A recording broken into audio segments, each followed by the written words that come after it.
At the wheel of this car is a man torn between two worlds. He's an Arab sheikh who was born in an old Arabia and will die in a new one. He worships Allah, loves the desert, and is one of the richest men in the world. His name is Zaid.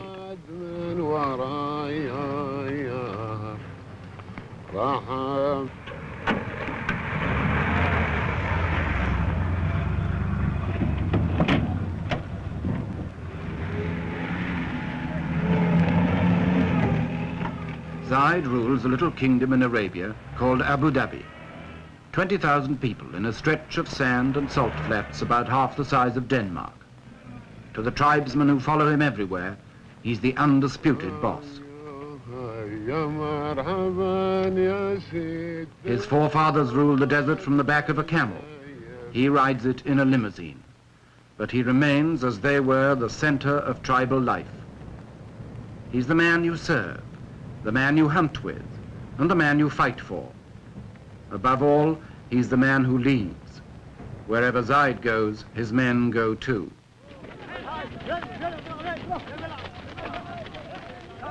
Those who don't travel with Zaid come out of the desert to greet him. They all owe their loyalty to him, and they all expect rewards from him.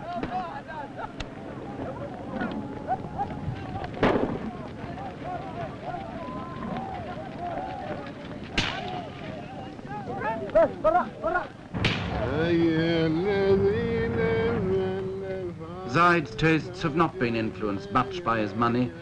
He likes the simple life, to drive himself, to go hunting and camping in the desert, to be with his people as a sheikh should be, to follow the ways of the old Arabia.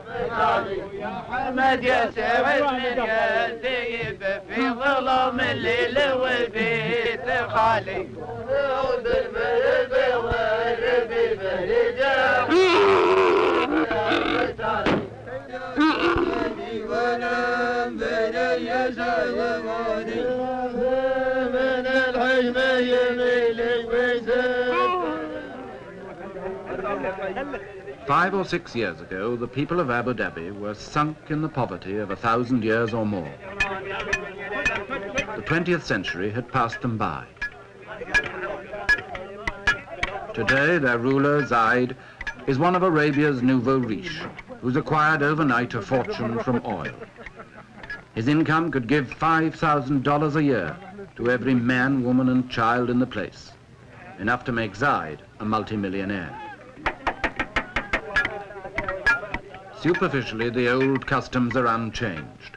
The tent goes up as it always did. The food is prepared as simply as before.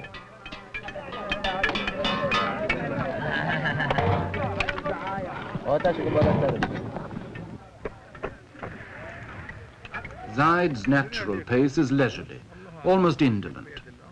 Time is about the only thing the desert's been rich in until now. Time for coffee, time for talk, time made into ritual from century to century, from morning till night.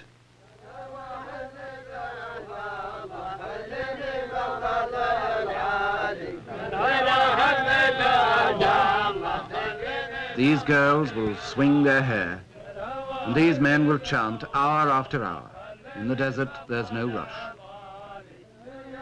At least, that's how it used to be.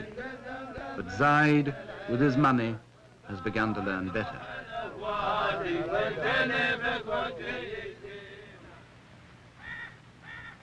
In this palace in Abu Dhabi, Zaid had a brother.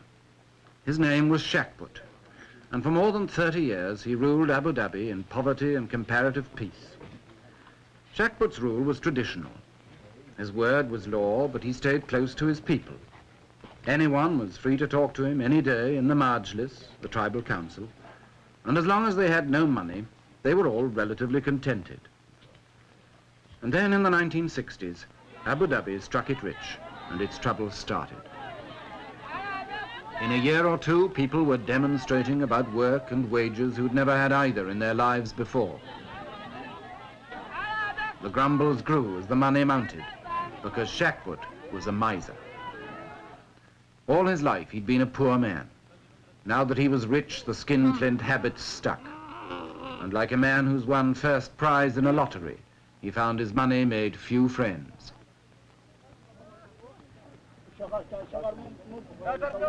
People began to say his brother Zaid would be a better ruler. He had a mind more open to the world. He was generous. He was a man's man. But Zaid had sworn to his mother years ago that he would never harm Shakput, and for 5 more years he stayed loyal, and the people waited.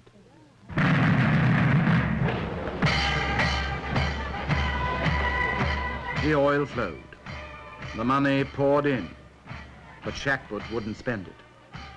He was paralyzed by habit, suspicion, and downright fear. He knew the harsh old world of Arabia.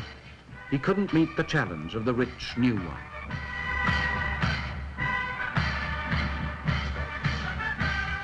By 1966, just 5 years after oil had first been found in Abu Dhabi, Shakput's wealth destroyed him. Zaid sent him into exile and took command himself, ready to say farewell to the old Arabia. But how was he going to do it?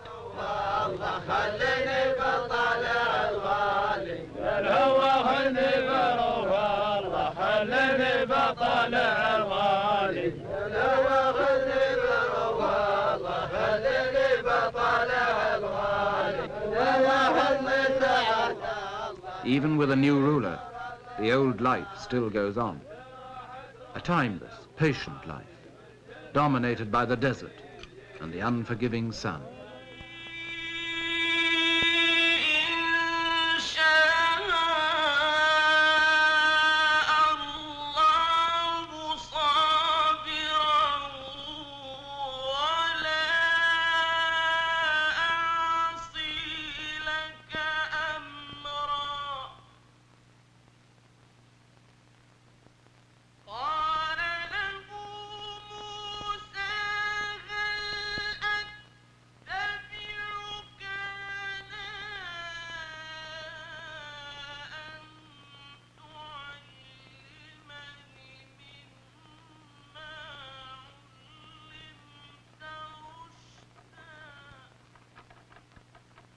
Arabia is a land of terrible heat and terrible bareness.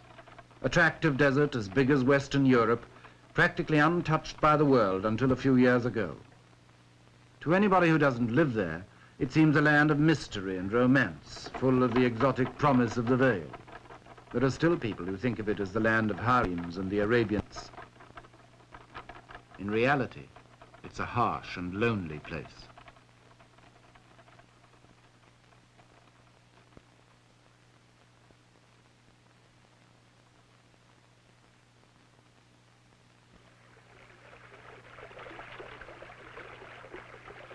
Only water makes Arabia bearable. Where there's water, there's life. Water's so important that the Arabian oasis became the direct inspiration of the Muslim idea of heaven. And no wonder, when you come to the cool shade of the date gardens after the heat and emptiness of the desert, the oasis seems literally heavenly, a place of pure pleasure.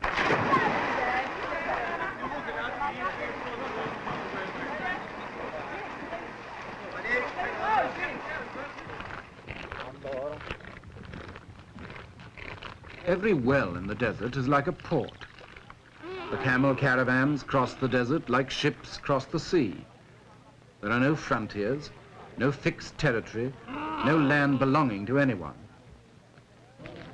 There are just the wandering Bedouin and their camels, as attached to each other as sailors and their ships, bringing their trade to the desert markets.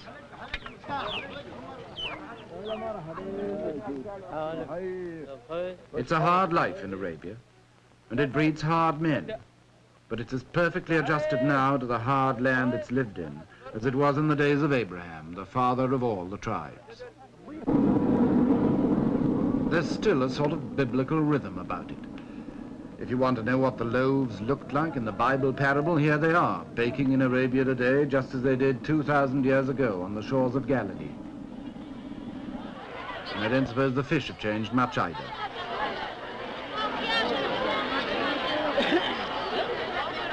The women of Arabia still hide behind the veil, as Arabia itself has done for centuries.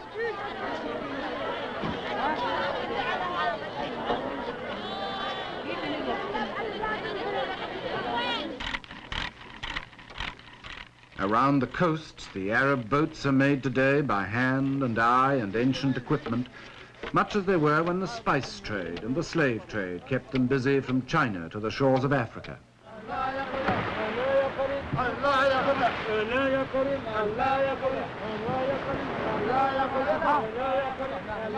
To the Arabs, the sea was a source of wealth that the barren land could not provide. Fishing, pearling, trading, smuggling, and especially piracy. Arab sailors in the Indian Ocean and the Persian Gulf preyed on the ships of Europe in the Indian trade. In the end, their piracy was their downfall. With a few naval sloops and some of the queerest treaties ever devised by man, the British Empire imposed on 2/3 of Arabia's coast the thin red line of peace.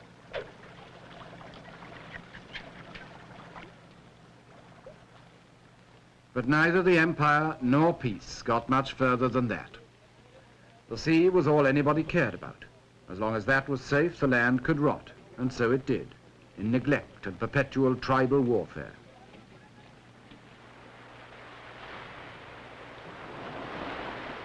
Beyond the coast, most of Arabia lay untouched until 20 years ago.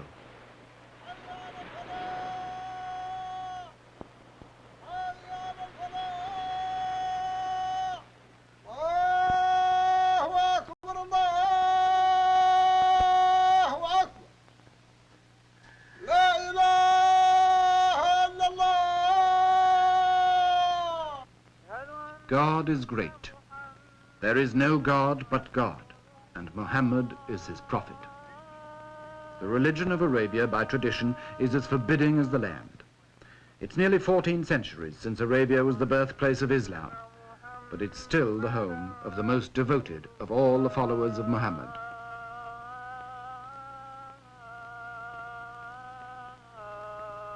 Islam means submission to the will of God.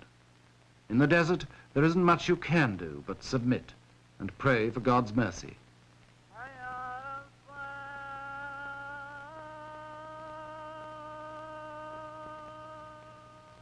Submission makes everyone equal.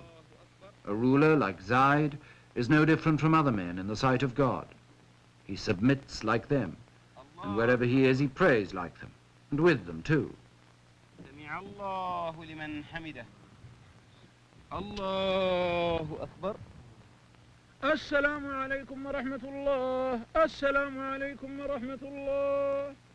The Prophet decreed that the faithful must pray 5 times a day, from dawn to dusk.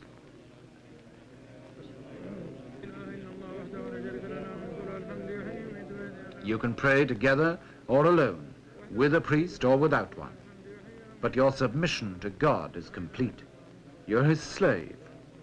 And you can count on your fingers like a rosary in 99 different ways. May God be praised. May God be praised. May God be praised.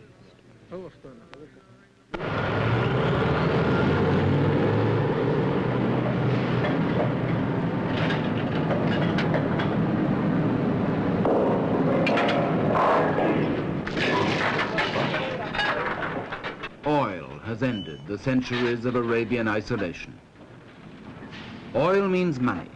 It's worth nearly $6,000 million a year around the Persian Gulf alone. And although most of the Arabian oil fields have been in production less than 20 years, their wealth is cracking the old life of Arabia wide open.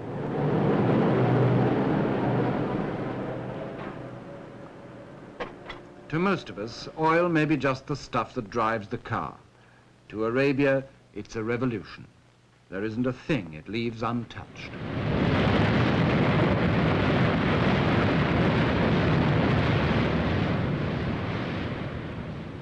It makes the desert rich. It brings the prospectors and the lawyers and the map makers to divide it.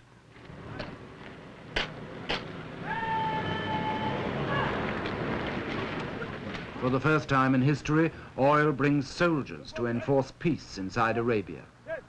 Frontiers need soldiers to patrol them. Prospectors need soldiers to protect them. So the tribesmen who once fought each other and raided the ships and commerce of the world are paid and trained as soldiers to maintain the new law. the poachers of 1,000 years have been turned in a generation into gamekeepers. Upturn! Tabab! Men al-Yassab! Aditab! Tab!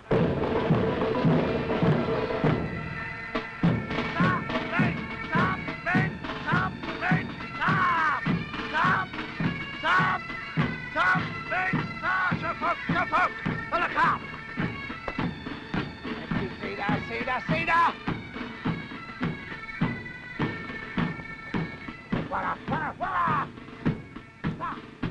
Stop! Wait! Stop! Wait! Stop! Stop! Wait! Stop! Wait! Stop!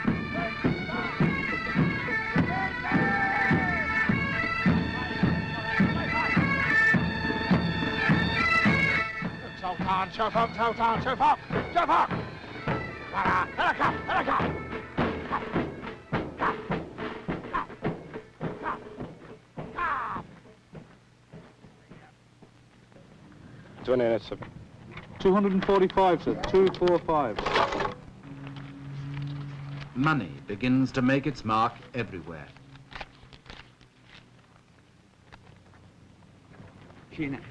The sheikh gets millions, the soldier only a scrap, but it buys a new life for both of them. 302, sir. 302. 245.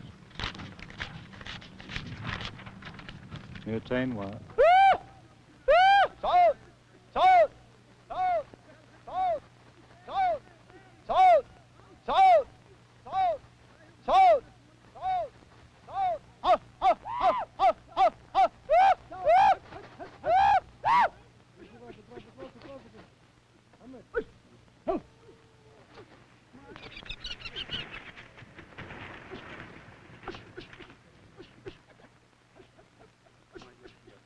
On his hunting trip, Zaid chases the desert game with a string of falcons as long as his purse.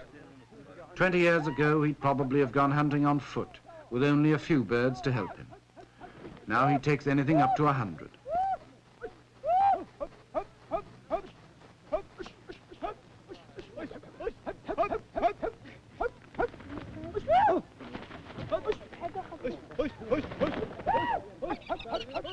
Each of Zaid's followers has a falcon to look after.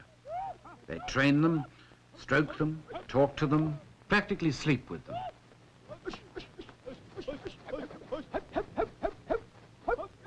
Like racehorses, they're the pampered darlings of a rich man's camp.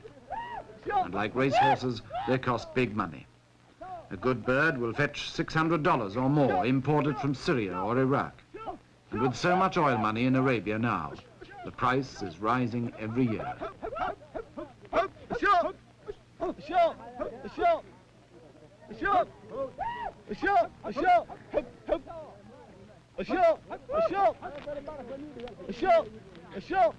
Nothing escapes the touch of money.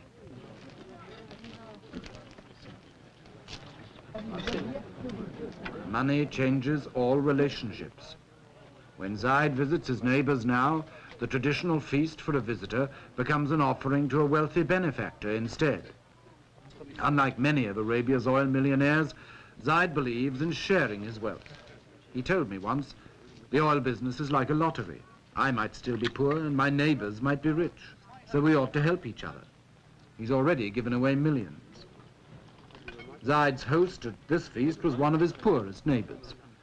But now that Zaid has touched his palm with silver, he won't be quite so poor.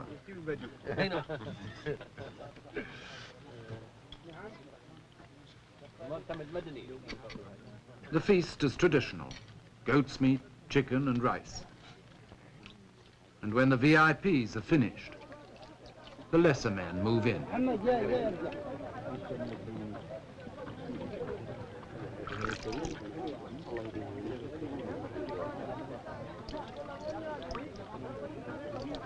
It's always the custom in Arabia for the poor to eat at the rich man's table, or rather, off the rich man's floor.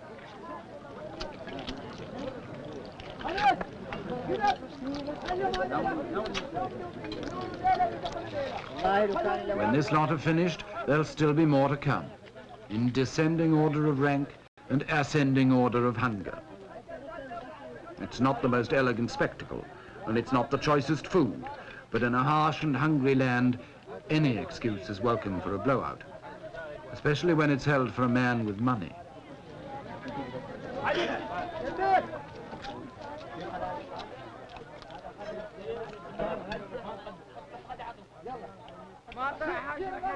لي صفا ونزاح همي ولا باس ان قلت جرب لي القلم باهتمامه ما دام فكري سالي كل هو جاس اكتب معانا ان قلتها بالتمامه معنا على ما دار القلب واحتاس. The old Arabia pulls at the heart, the world where Zaid was raised and where he always likes to be, around the campfire in the cool desert night, among his men, listening to those endless Arab fairy tales that the audience knows as well as the storyteller, of love and beauty and the 1001 nights.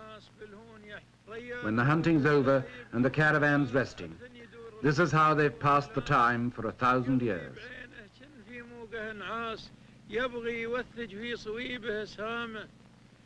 This is the old and sometimes beautiful Arabia, where time is endless and patience more so.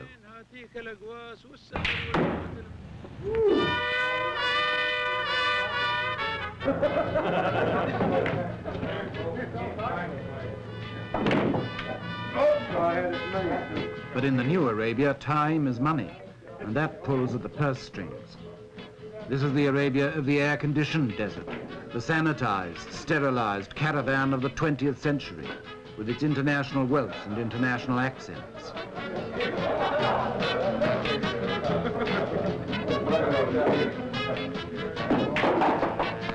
You can't play fool, let's play darts. I can play darts.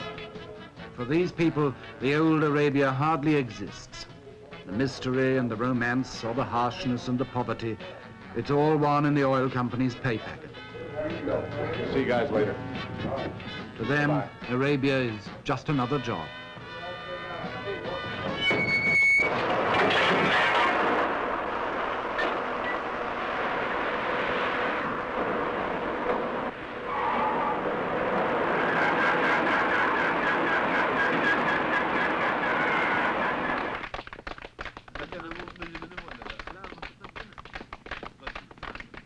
The fairy tale is over, and everyone now will live happily ever after in the dream world of the Arabian Nights.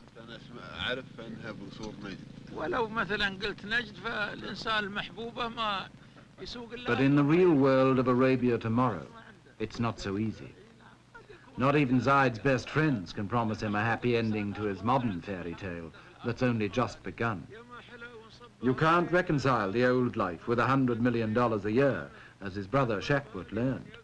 You can't even choose whether you'll have the old life or the new. God and the oil business have already chosen for you. From now on, you can only try to ride the terrible tiger of the 20th century and wonder if it will not eat you in the end.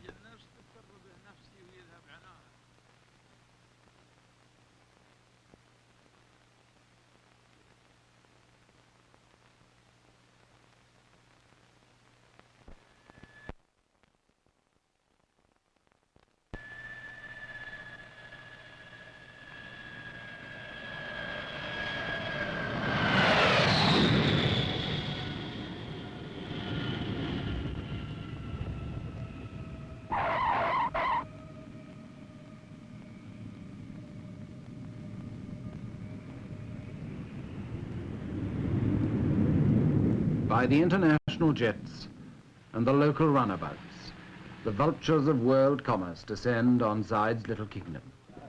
They're perfectly decent vultures, just bankers and businessmen doing their job. $100 million a year is a nice piece of export market to get your hands on, especially when the place so obviously needs your help.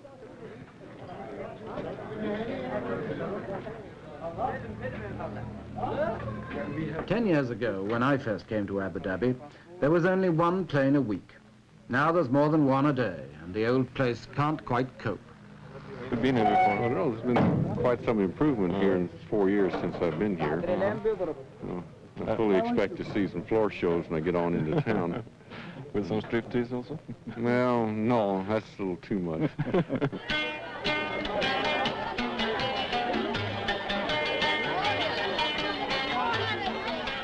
In Abu Dhabi town, at first sight, there isn't much sign of change. Shakput's static rule left the town nearly as squalid as it always had been. And some of these people hardly know yet what's going to hit them, now Zaid's ready to spend his millions. The alleys are still dark and dirty. The beggars wait patiently for the faithful Muslims to do their duty as the Prophet ordained and give them alms.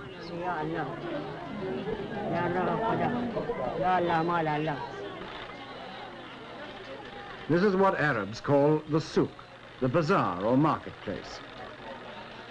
And in Abu Dhabi, it's Bond Street and Fifth Avenue and the neighborhood supermarket all rolled into one.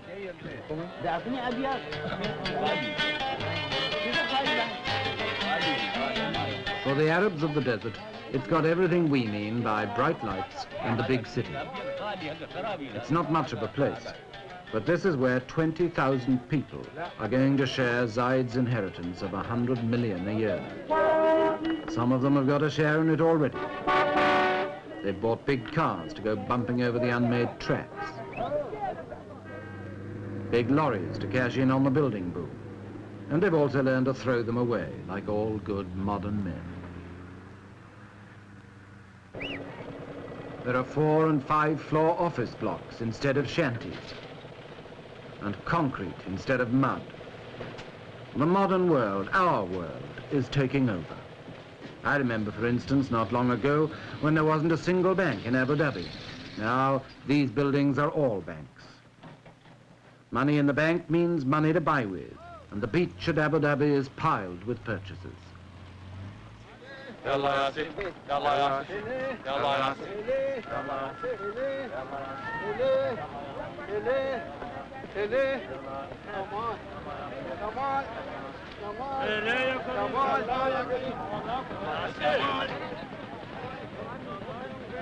Abu Dhabi was built on a sandbank, so it's never had a proper harbour. But that didn't matter much when there was nothing but a few dates to ship out and a few tins to ship in. Now the whole modern world is dumped into the sand. Air conditioners and deep freezers, timber and steel, cement and typewriters, fans and filing cabinets. You name it and you'll find it here, sweeping in like a tidal wave on the old Arabian shore.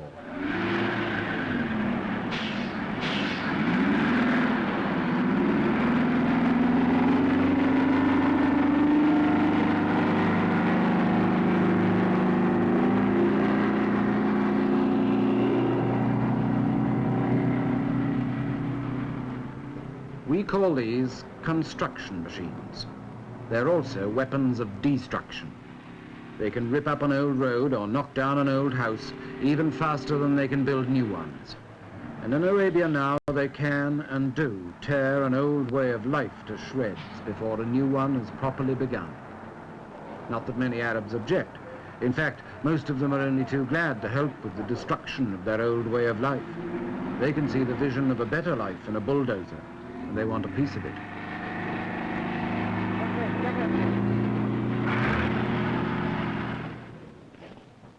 Someone, though, must try to strike a balance between building the new and wrecking the old.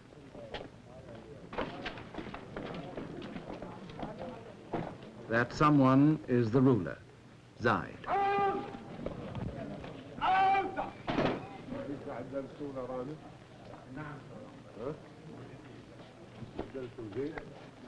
Zaid knows from experience that if he's too slow to destroy the old world, he may be removed like his brother Shakput. But if he tries to build the new world too quickly, he may destroy himself just as surely. Life for Zaid has become a perpetual balancing act between the personal leadership of the past and the faceless, impersonal administration of the future.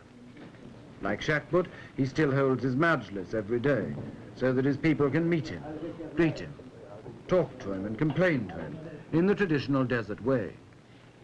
The ritual is unchanged. The coffee is served. Time motion, and people seem as leisurely as ever. But behind the appearance of tradition, the revolution is creeping in. The Majlis doesn't last all morning anymore. Zaid can only give his people an hour of his time. And even that's interrupted by the demands of the modern world.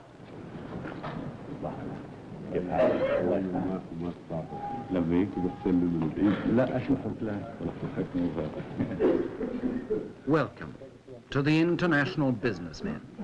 Welcome to the salesmen, to the experts, to science and high finance. Maybe welcome to the con men too, until Zaid learns to pick them from the rest.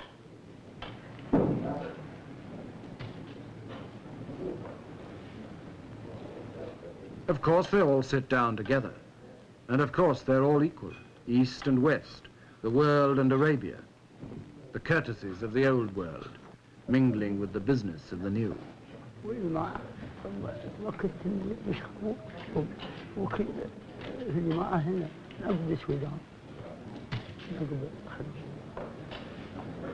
But it's the newcomers in business suits who get the places of honor at Zaid's side. And not just because Arab hospitality demands they should be favored. They're there because they represent power. The power to provide the people of Abu Dhabi with anything Zaid can now afford to buy. Still, the ritual goes on, balancing the new with the old. The first thing a visitor must do in Arabia is to learn patience. You can sit for hours in places like this and never do anything but ask after each other's health. All in good time and all by the will of God. Never do today what you can put off till tomorrow. Never act if you could talk instead. The tribesman with a problem comes to Zaid to sort it out. And everybody else must wait. Patience and still more patience. But now there's $100 million of good hard cash burning a hole in patience every year. That's business that won't wait. It may be the will of God that's given it to Abu Dhabi, but it's the will of man, and especially the will of Zaid, that has to decide what to do with it now.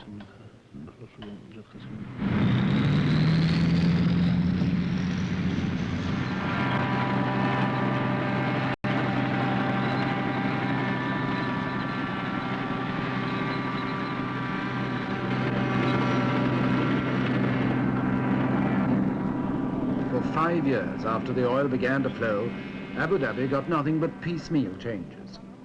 Now Zaid has come to power with a plan to make Abu Dhabi the model state of Arabia, with all the paraphernalia of development.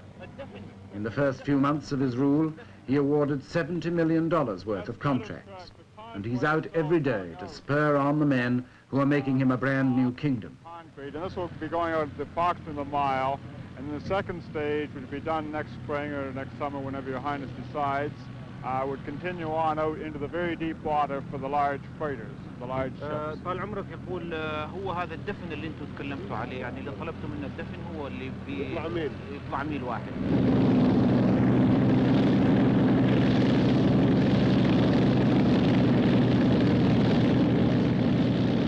The machines that come ashore on the beach are pounding the desert into new shapes.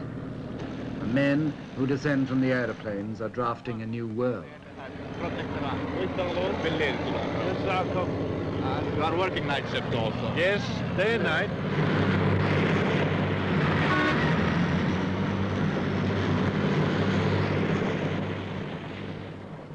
It's a world where time and opportunity have changed places.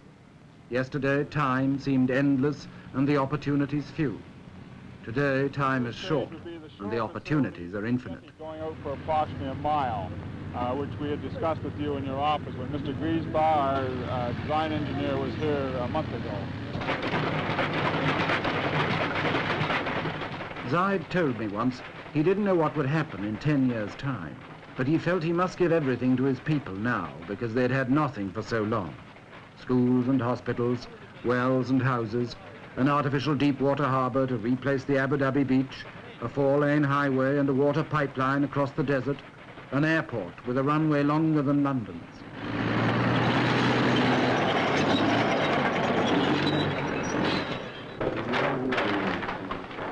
This is just the location of it. Now, you are approximately in this area here, Your Excellency, Your Highness, and as we were going down, the road... Of course it'll change everything.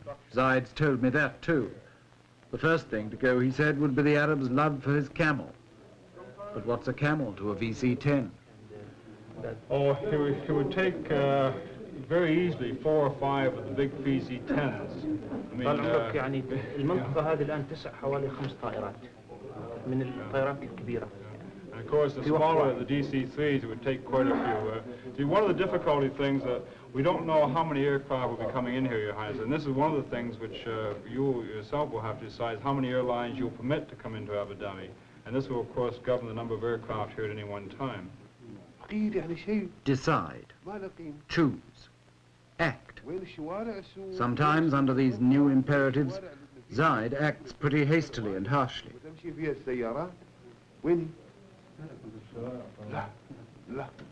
He dismissed this plan for a new souk in Abu Dhabi with scarcely a moment's thought. Small scale model, yes, oh yes. We'd have to show detailed plans. Yes, it's bigger. استوي هذا على حسب رضاكم إذا ما فيش اسمه. لا لا لا لا لا لا لا أنا مو براضي عن هذا ولا. No, no, no, never, never, never. Take it away and start again. So 2 months' work is demolished in a moment. He who pays the piper calls the tune.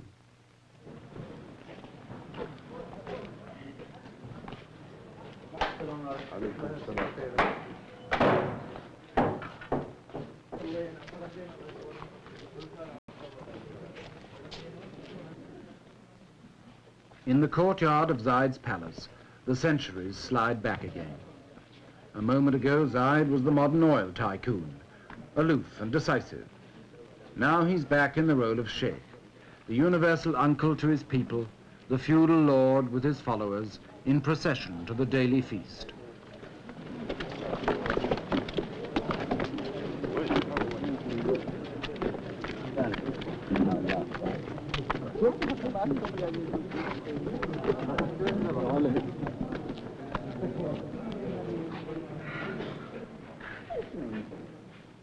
To the tribesmen of the desert, used to bread and dates in the sand, Zaid's table is a revelation.